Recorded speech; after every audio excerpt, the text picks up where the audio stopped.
Sabe, a nossa sociedade moderna está operando num ritmo simplesmente implacável, né? A gente vive cercado por essas urgências artificiais, prazos instantâneos e uma busca sem fim por uma eficiência que beira o robótico. Mas, no meio de todo esse ruído ensurdecedor, existe um contraste profundo com a natureza orgânica e lindamente imperfeita da experiência humana.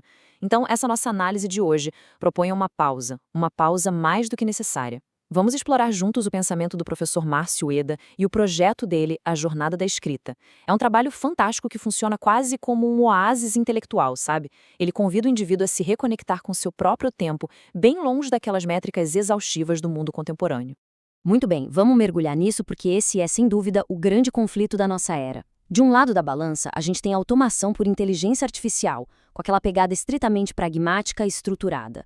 Os algoritmos processam dados, otimizam resultados e buscam uma perfeição estatística só para evitar qualquer margem de erro. Mas do outro lado está a filosofia existencial e subjetiva da experiência humana. E é exatamente aí que o trabalho do Eda vai fundo. A vivência real não é um mapinha genérico de otimização, não. Ela exige o confronto com a realidade, a angústia de estar à deriva e, acima de tudo, a aceitação da nossa própria vulnerabilidade. É o tipo de coisa que máquina nenhuma jamais vai conseguir simular, simplesmente porque algoritmos não vivem na pele as consequências das escolhas deles. E olha que interessante, essa desconexão entre o ser humano e a própria natureza gera o que o professor Ueda define de um jeito brilhante como desinteligência. Esse fenômeno é um sintoma escancarado da vida moderna. Acontece quando as pessoas acabam se distanciando da própria originalidade e dos talentos inatos só para se curvarem à vontade dos outros ou aqueles modelos padronizados de sucesso. A filosofia do Eda, que é toda baseada no autoconhecimento e na reflexão, aparece justamente como o antídoto essencial contra essa desinteligência. É a ferramenta para impedir que a essência humana acabe toda diluída por essa alienação e por esse excesso de informação que a gente vive hoje. Para a gente entender o tamanho e a força desse pensamento, a nossa análise vai passar por 6 pilares fundamentais. São eles: primeiro, o antídoto contra a pressa. Depois, a sabedoria da natureza. Em terceiro, o tecido da vida. O quarto é a dignidade do comum, seguido por escrita como higiene mental. E fechamos com a humanização da vulnerabilidade. Pode parecer que agronomia, estoicismo e escrita não têm muito a ver, mas como vamos ver, todos esses conceitos vão se costurar numa tese única e super coesa. Começando pelo nosso pilar número 1, o antídoto contra a pressa. Uma verdadeira resistência filosófica para os dias de hoje. Vamos avançar e ver como isso se constrói cronologicamente ao longo do tempo. A evolução dos textos do Márcio Eda é muito bacana de acompanhar. Tudo começa ali numa fase inicial muito focada na escrita expressiva e numa catarse individual, funcionando quase como uma terapia privada mesmo. Logo depois, acontece uma transição, que é o resgate de memórias de outras gerações, e uma busca por desaceleração, adotando aquele lema de devagar e sempre. Já na terceira fase, a obra ganha corpo e se consolida num tom de crítica social, denunciando essas convenções artificiais e celebrando o valor da solitude. E hoje, nos dias atuais, atingiu o auge defendendo a sabedoria não escalável. Acaba virando uma baita defesa estoica da essência humana contra essa era dos algoritmos, provando por A mais B que a verdadeira clareza não tem como ser fabricada artificialmente. E isso nos leva direto ao pilar número 2. A sabedoria da natureza e as famosas leis da agronomia.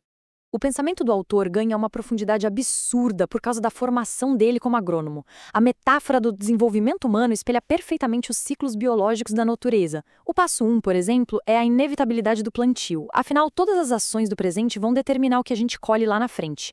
O passo 2 é o recolhimento. Pensa bem, assim como uma árvore corta a seiva e deixa as folhas caírem para economizar energia durante o inverno, o indivíduo também precisa aprender a descartar o que é supérfluo e a se recolher nos momentos de crise. Aí vem o passo 3, que é o arado, onde as dificuldades vêm para quebrar aquele solo mais rígido. E por último, o passo 4, a maturação. Diferente desse imediatismo louco do mundo corporativo, os ciclos biológicos exigem um tempo cronológico exato. O amadurecimento e a resiliência do ser humano simplesmente não podem ser acelerados por nenhum atalho artificial. E tem uma frase dele que é de um pragmatismo impressionante, apesar de super poética. Ele diz que o sofrimento atua como o arado da alma. O arado, na agricultura, é aquela ferramenta que fere a terra, que revira o solo duro para a semente poder finalmente penetrar, certo? Então, quando a filosofia do Ueda define o sofrimento como o arado da alma, a mensagem é fortíssima. Os momentos de dor, de estresse ou de dúvida não são punições. Na verdade, são forças naturais que quebram aquelas nossas velhas certezas e arrogâncias. É isso que deixa a mente fértil e pronta de verdade para novos aprendizados e para o nosso desenvolvimento autêntico. Agora chegamos ao pilar 3, o tecido da vida, fios claros e escuros. Agora, o que é realmente interessante aqui é essa transição conceitual, saindo lá da Terra e indo para o tear, para compreender o tecido da vida. A existência humana não é feita só de vitórias e dias de sol, de jeito nenhum. É um bordado super complexo. Os fios claros representam aqueles dias de alegria, as conquistas, os nossos sucessos. Mas a gente também tem os fios escuros, que são a dor, o luto, os erros, aquela melancolia natural da vida. E a grande sacada aqui é que essa tentativa maluca moderna de tentar arrancar todos os fios escuros acaba destruindo a peça inteira. Aceitar que a luz e a sombra caminham de mãos dadas e que ambas são vitais acaba funcionando como um baita antídoto filosófico e super duradouro contra a depressão e essa frustração crônica que a gente vê por aí. Quando o indivíduo abraça esses dois fios, o claro e o escuro, ele alcança uma perspectiva totalmente nova. A beleza real desse tecido vem justamente das texturas diferentes e das suas imperfeições. Isso bate de frente com muita coragem contra aquela ilusão de perfeição absoluta que as redes sociais tentam vender o tempo todo e que os padrões dos algoritmos exigem da gente. Aceitar as rachaduras da nossa própria história e as limitações que fazem parte de ser humano não é, nem de longe, um ato de fraqueza. É, na verdade, o reconhecimento puro do que realmente compõe a nossa beleza existencial. O que nos leva ao pilar 4, a dignidade do comum, ou o sagrado no cotidiano. A nossa sociedade adora vender essa ideia exaustiva de que só as vidas grandiosas, daquelas dignas de comercial de televisão, é que merecem ser celebradas. E o Ueda combate essa ilusão com unhas e dentes, devolvendo para a humanidade a dignidade que existe na vida simples. Tem algo de profundamente sagrado naquela pausa de manhã para preparar o café, sabe? Em caminhar sem olhar no relógio, naquele silêncio que alimenta a mente, ou até na simplicidade de lavar uma louça ou regar as plantas de casa. É exatamente nesses pequenos milagres invisíveis do dia a dia que se constrói uma vida com um sentido autêntico. E o melhor, bem longe daquele peso esmagador de ter que viver uma vida extraordinária o tempo todo, sem interrupção. Pilar número 5. Escrita como higiene mental através da jornada da escrita. Mas aí fica a pergunta: como é que se aplica tudo isso na prática?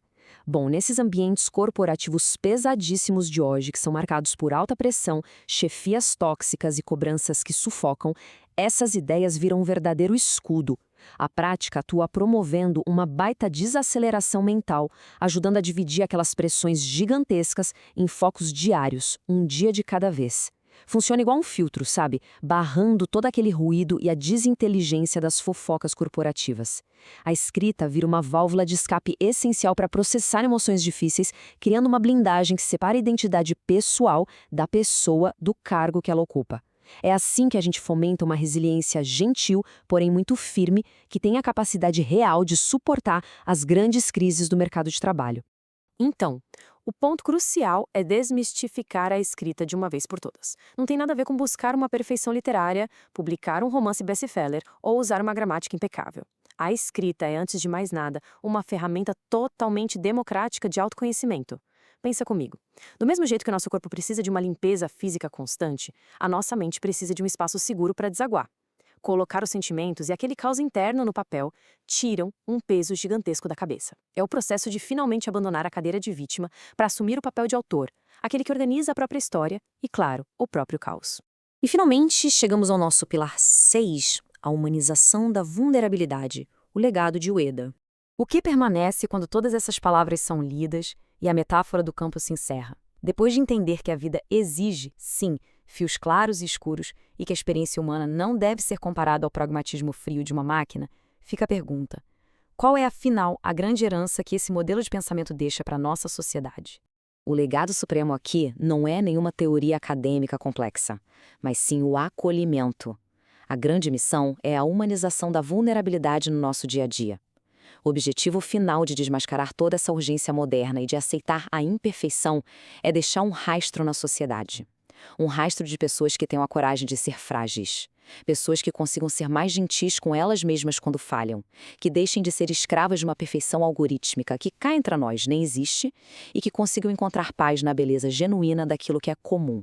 E isso ilustra de um jeito brilhante a nossa reflexão final, unindo as metáforas do campo e do tear. O plantio é inevitável. E a costura? Bom, ela nunca para. Diante de todo esse ruído do mundo e das pressões externas que tentam a todo custo ditar o nosso valor, fica aquela indagação essencial. Quais sementes o indivíduo escolhe semear hoje? E quais fios, sejam eles claros ou escuros, a gente está permitindo que entrelacem a nossa própria essência? O convite está feito. A jornada, no fim das contas, pertence única e exclusivamente a quem segura a caneta.